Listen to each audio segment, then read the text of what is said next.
দেখো, একাদশীর পরের দিন সকাল সকাল উঠে রান্নাঘরে চলে এসেছি। আর আজকে রান্না করলাম কালো জিরে ফোড়ন দিয়ে আলু আর পটল ভাজা, আর পাতলা করে মুসুরির ডাল, আর মাছের তেল ছিল, তো মাছের তেলটাও বেগুন আলু দিয়ে করেছি। আর করেছি কাঁচকলা আলু দিয়ে মাছের ঝোল।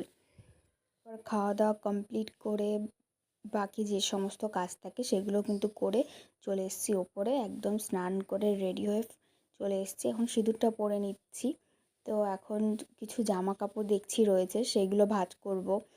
মানে আগের দিনের জামা কাপড় ছিল, সেগুলো ভাঁজ করা হয়নি, তো সেইগুলো ভাঁজ করব। ভাঁজ করে আর কিছু আমার এখন যেগুলো জামা কাপড় কাচলাম সেগুলো নিচে চলে যাব মেলতে।